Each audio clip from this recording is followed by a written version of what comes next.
So hi everyone and welcome to Architecture in the Den. Today we're switching around the format a little bit as I welcome my guest interviewer, Alessandra Upton. So Alessandra and I, I've spotted Alessandra running or setting up a new podcast, so you can have a little plug of that in a minute. And today we're going to be talking, well, you're going to be grilling me about mentoring and part 3, or wherever the conversation goes. Yeah. So I'm going to hand over the reins to Alessandra. Hello, thank you very much. Well, I've never been an interviewer before, so this is a bit of an alternate thing for me, but thank you very much for having me, Lisa, and for everyone that's here today. We're going to be talking about the roles of mentor and mentee. So I'm a recently qualified architect. I went with REBA Northwest to qualify, and I've got some questions because you have been a mentee before. Obviously, you've a mentor as well. You've seen both sides of it, haven't you? I have. And I think a lot of the part 3s, when I first started, I was terrified because you don't know how much you're supposed to know. Mm-hmm. You know, it's architecture. It's one of the oldest professions. It's a massive wealth of material, and you feel like you have to absorb it in 9 months sitter exam, and then all of a sudden you're out in the world with this hat on that you might feel like you've earned, or you might feel like you're an underdog with the whole thing. So I think the role of a mentor is really important in guiding you, teaching you, filling in all the gaps that books don't do, really, I think, maybe. So what do you look for as a mentee? That's my first overarching question to you. So I've actually just recently subscribed to the RIBA Mentor Mentee program. I don't know, did you have that at all? Was that set up formally when you were a student? I'm not sure. I hope it wasn't, because I don't remember it very well. No, but I was thinking, how do I access more, mentors to help me? So that would be a really useful thing to have. So the RIBA does run a mentor program. I know Women in Property run a mentor program, but equally you could just ask anyone to be your mentor. I mean, there doesn't have to be anything formalized. When I was training, so 20 years ago, no, more than that, 25, 30 years ago. A short time ago. Well, yeah. Short time ago, a few decades ago. It was only yesterday. In fact, I've only just qualified. No, I had to find my own mentors, and I literally just had to ask people. So when I was a student, it might have been a student in the year above, like on the architecture course. And then I think when I was an undergrad, I asked a postgrad to mentor me, someone who we were working alongside each other in the studio, and I sort of talked to them and established a really good relationship. And then when I got into the workplace, it was actually one of my employers that I approached, and we just had, I would say, informal chats. They seemed very formal at the time. But I think the key for good mentor-mentee relationships, rapport. So Absolutely. It's about just developing, almost a friendship, making sure you kind of get on with each other so that you kind of trust each other. I think trust is a big part of it. I think kind of knowing the person, or learning to know each other, because you're never going to know everything. And especially if you're sitting your exam, like, you're not going to know everything. It's more about knowing how to anticipate and knowing how to react. And a lot of that can be in books, but you learn vicariously, obviously, at work or any sort of media. You can learn things vicariously, but having a person you can have a one-to-one with and say, well, what would you do? Either pick their brain or just let them talk, and you learn through them. I think that's really important, because it is a social thing. The architecture business, you can have people on their own, you know, in their offices drawing away on the board, but you still have to speak to people. There's other people, you know, there's the clients, there's the structural engineers, there's planning. Like, you can't not communicate with people, and I think it should be good that you're communicating with other architects as well in that process. That's right. And I would say, you know, when you're going to talk to a mentor, you know, maybe have a specific outcome in mind. So, you know, why are you going to speak to them? Is it to help, you know, in a work capacity, or to get work-life balance, or to look at your career? Or, you know, is it practical advice? And, you know, you can then start to set your own objectives. So, you know, go in with, you know, well, you know, I want to just work out what I'm going to do in the future, or in 3 years' time, or 5 years' time. And then you kind of not necessarily, you can direct the conversation more. Yeah. I found that with one of my mentors, that he was in a lot of ways the antithesis of me. And we got on well, which was good, but where I lacked in like technical knowledge, he would help me with that. And I found that I could become more rounded speaking to people who were different to me, or had a different approach to architecture, or business in general. It doesn't always have to be an architect who is your mentor. It's anybody who you see as someone you can garner information or off, really, you know, or build a relationship with. And they don't necessarily need to be architects. You know, they could be sort of business. Well, for me, it might be a business person or a fellow franchisor that I go and speak to, you know, when I'm talking about franchising issues. When I was younger, I think I used to, my granddad was a great mentor. He was a builder. And so I always used to go to him with my problems, and he was very old school and very scary. And then I went elsewhere. So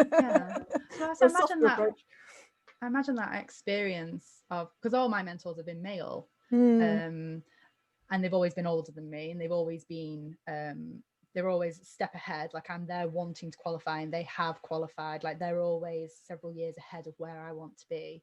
But it is interesting how a mentor can shape you without them really, because they just want to impart knowledge with you, really, but they can shape you, definitely.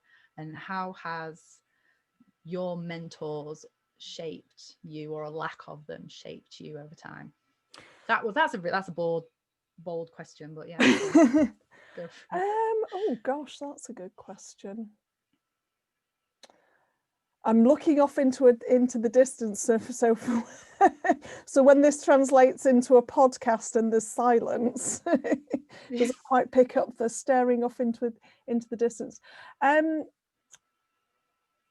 think to start off with, it might have been about, you know, when I was doing my undergrad, it might have been about where to go to do my part twos. You know, so which university, what do you look out for, that sort of practical stuff. Information. And then further on, sort of what practices to apply for, what sort of roles, how to get in there. I have had some mentees come up to me and say, right, hi Lisa, and within the first 5 minutes they're saying, give me all your contacts. Can you give me a job? And I'm like, okay, this isn't exactly the way things are supposed to go. I mean, it's confident. Yeah. It's not quite the way, but and then that's a bit of a finite relationship. You're like, okay, that's my contact, that's my business contacts all used up, and you don't want anything else from me.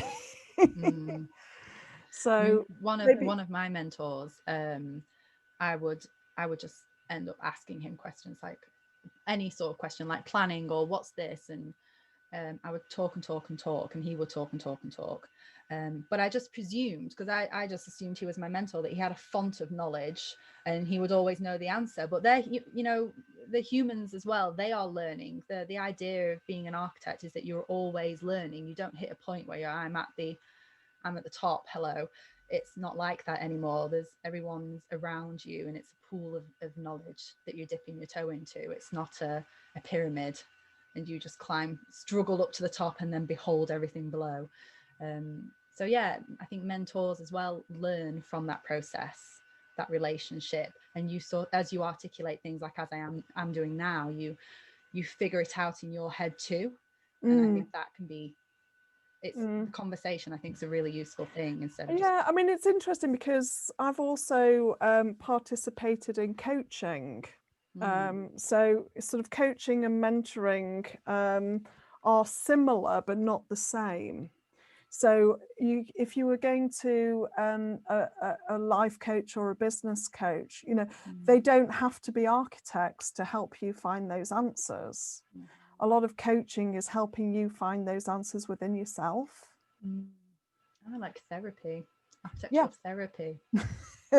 So it's about open-ended questions and kind of trying to work out which way the mentee wants. So what would be an example of those open-ended questions? I'm really putting you on the spot now. You are. News night with Lisa and Alessandra. So if I was asking you a question, it might be, so if we're turning the tables, you know, where would you see yourself in 5 years' time? Okay, that's quite practical. And how can we then make the steps in order for you to get there? Yes. And then reevaluate. And it may not be kind of like all architecture related, you know, it might be life related.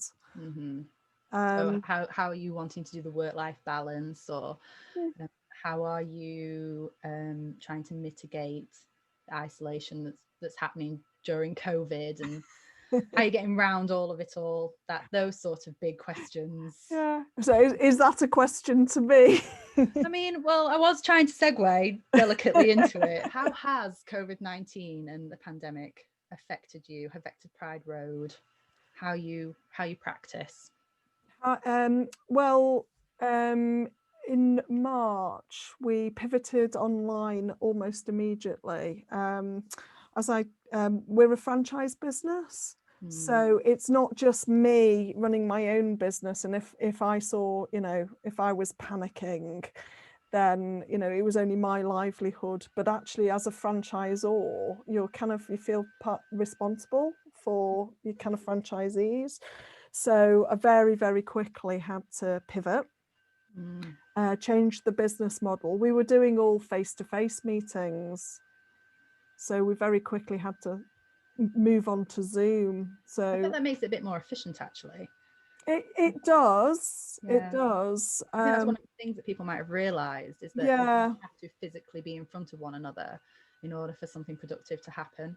Yeah, I think what we've learned kind of going through COVID is that you can't eliminate site visits and face-to-face altogether. That we've kind of identified key points in the project where we have to go and see a client and see a house and, you know, see how it's situated, orientated, you know, if there's any particular sort of details that you need to pick up. There was one project that I'd set up a physical site meeting, and then we went into further lockdown, so we had to cancel it, do it online, and then kind of run the rest of the project. And you know, there were some issues that we didn't quite pick up. So that was a learning curve. I think there is a lot that you can garner from a desktop survey, but you do have to, you're going to be physically building something, so you should physically be there and understand what it feels like. I think I've actually got 2 tomorrow, so I've been sat at my desk all day today, You know, I've done sort of initial briefings, I've done concept design workshops online, follow-up meetings, but actually it's tomorrow I've got 2 kind of pre-planning meetings where, you know, before a project goes into planning, I want to go and see the site. I mean, chances are we've got everything right, but you know, it's good. And it's really interesting once so I like to piece together kind of like a picture of the spatial awareness or the 3D dimensionality of a house in my head, you know, whilst I'm talking to a client, and then looking through Google Earth and Rightmove and them showing me around. And then you go and see it in real life and you have to do it all over again. You completely reevaluate, don't you? Rebuild the picture. And it's interesting, like some things seem, sometimes you can't quite get human scale.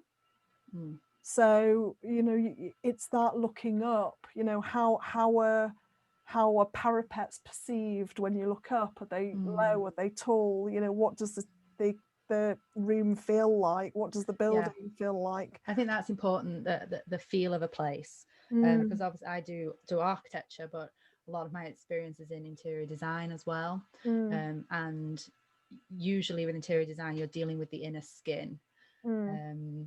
And a lot of it is creating a space or a feel of a space. So quite often I would be there on site and I'd be in my work boots with my hard hat on and just stood in the room, pivoting about, getting a full understanding of like striding across it and knowing how people will move through that space and where the light comes in and what are the warm pockets and cold pockets, the dark areas or the light areas, and how much it's used. And all of that cannot be properly communicated, even if you did like a panoramic for future reference. You've got to put yourself in that situation, and then you've mentally noted it. And I think it's important as well, as much as possible, for people for part 1s, part 2s to get on site, because quite often they'll be drawing in 2D or 3D if they're using BIM, but it's still very conceptual. And I think it becomes, no pun intended, a bit more concrete when you get on site and you can see, oh, that's what a cistern looks like and how it gets fitted into a wall, or this is what a stud partition is, and you understand the theory of it a lot better. I think it's important. Yeah. Okay, so let's get back on track, shall we? Moving on. Part 3 candidates. So this will be the 2021 round. Yes. They'll just be starting up. Yep. Buying all of their books. Yep. They don't need to buy as many as I bought. You only need about 5. I bought a good 20 books. What would be your advice? What would be your 3 things for a part 3 candidate to keep in mind? I would say the importance of a study group. So sharing knowledge, sharing experience, discussing your potential questions, try and work out what experience everyone's got, because everyone, you know, some might have, you know, huge commercial experience, some might have, you know, D&B, or, you know, work in a small practice. So work out what everyone's strengths are. I would say make sure your PDR sheets are completed and signed, and you know, signed not only internally but externally, because the PSA, Professional Studies Advisors, comments are absolutely key. You know, they will direct you. So, you know, I would say, you know, get them in they're quarterly, aren't they? On a quarterly basis. Don't wait until the end. And I'd also say, you know, if you're starting out doing your work experience, your part 1 work experience, get into that habit, start them early. Don't leave it to the end of your part 1s when you're looking back at everything, because again, you know, getting that PSA advisor on hand, they'll guide you and they'll give you a bit of perspective. Once when you're working within a company, you can only see their view. So you don't know, whether you're being well advised or not. So I would say the importance of having that external overview from someone outside of the company is really important. That's 2, and I'm going to stop at 2. Good too. Definitely. Okay, so we're coming towards the end of the session. I had a bunch of questions, but we've kind of approached them all, to be honest. The massive pandemic and how everyone can prepare, how to work as a mentor, as a mentee. You kind of told how not to approach as a mentee, how not to approach a mentor. Don't just try and fleece them and run away. You're building a relationship. You want to learn over time. Have you got any questions or that you want to ask me at all? Yeah. So the green architect, a little shoot. Well, I'm sort of interested in your podcast. So what are you going to be? Yeah.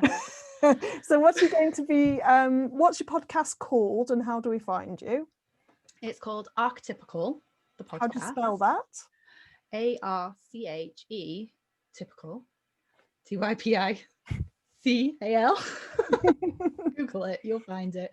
You can find me on Spotify, on Podbean, on Google Podcasts. I'm slowly seeping into all of the podcast formats, and as well on Twitter, Archetypical UK. And the tagline is an affable adventure into architectural appreciation, which is quite a mouthful, but it basically means is that I really like architecture and design, and my other half, he really likes film. He's a screenwriter, and we decided that we'd had so many conversations and having to pause films and talk about it all that we thought maybe other people might want to listen to this. So we made a podcast, and the first episode is out. It's an analysis on the original Blade Runner. Oh, yes, and it was a bit like a Radio 4. That was the feedback. It was a bit like a Radio 4 conversation, just having a listen to us talk, and it was quite extensive. So what we're going to do is shorten it for the next few episodes, and we're going to do Disney Pixar's Soul, in case you've seen it. I don't want to spoil it. It's brilliant. You should watch it, whether you're a Disney fan or not.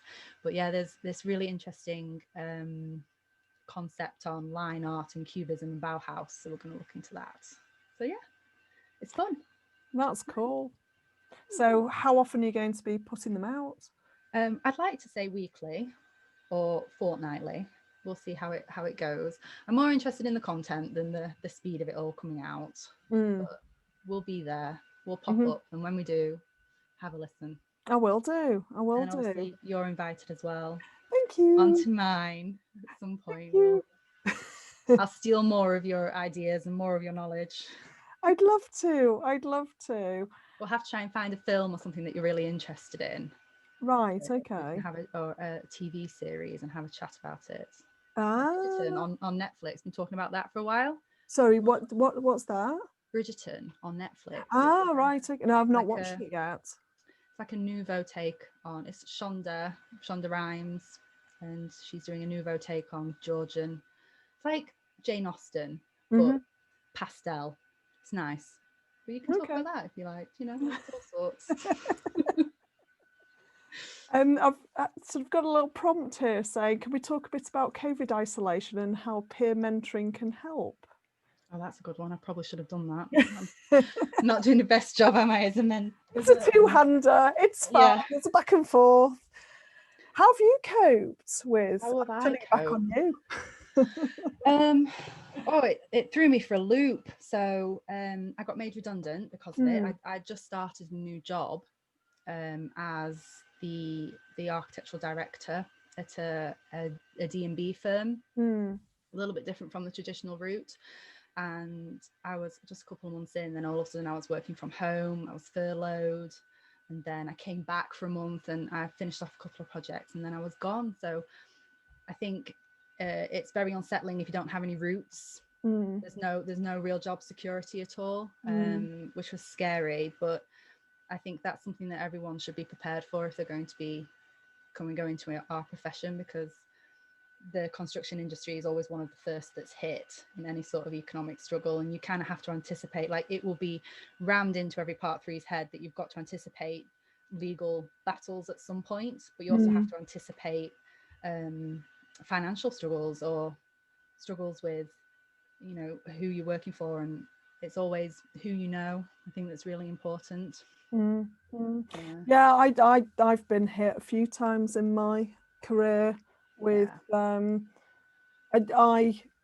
think when I went into study in 1990, we were heading into a recession. And so my dad thought, oh, architecture's really good. You can study for 7 years whilst we come out of the recession. I got the exact same thing. It was 2009 I went in. They were like, you disappear for about a decade, come out, you'll be rolling in it. And I was like, no, not how it works. And then I think I was looking for my Part 1 in 1993, so I had to split it between two, and I think people really struggled to get any experience then. When I came out, it was when I came out qualified, there was a boom. So 1998, 99. So it was apartments, you know, renovations, you know, it was the whole kind of urban splash, loft apartments, converting historic buildings in town. How many apartments can we get in? So I worked for Simpson Huff then, and it was a lot of pressure. Imagine. A lot of pressure. And then just over time, I kind of moved a few jobs and then had children. That's always a hurdle you have to count as a woman. You have to think at some point in your business, you're going to have a little diversion and then drop back in again if that's what you choose. Yeah. That's the tricky one. I could, it's a different topic of conversation. Completely. That one. Absolutely. Yeah. Then hit another recession. It did, yeah. So, I mean, we keep hitting a recession of the century every 2 decades, don't we? We do. So when I set up Pride Road, we're a residential domestic practice franchise.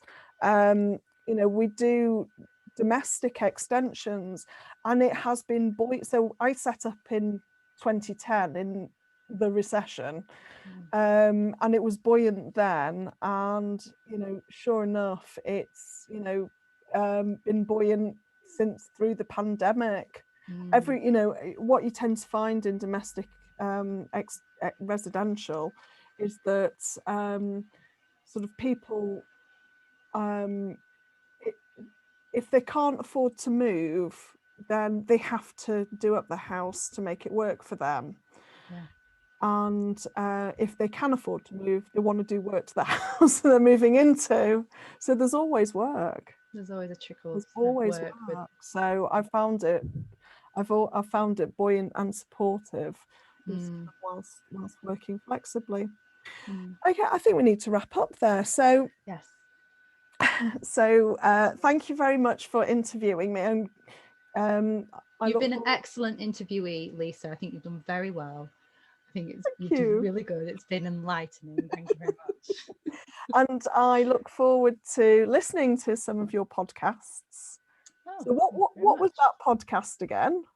It was Archetypical, the podcast. You can find us on Podbean and Google Podcasts and Spotify. And yeah, give us a listen if you've got a spare, a commute or a bath. Those two. That's the niche. Walking the dog. Walking the dog. That's a good one. That is a good one. Yeah, that sort of thing. So thanks everyone for watching and listening to Architecture in the Den with me, Lisa Raynes from Pride Road. Please subscribe. And if you're on YouTube, and join us for our next podcast, which is going to be with Simeon Shubatov. on the 1st of February, and hopefully we're going to be rolling these out now every couple of weeks. So please keep your eyes peeled for the next ones.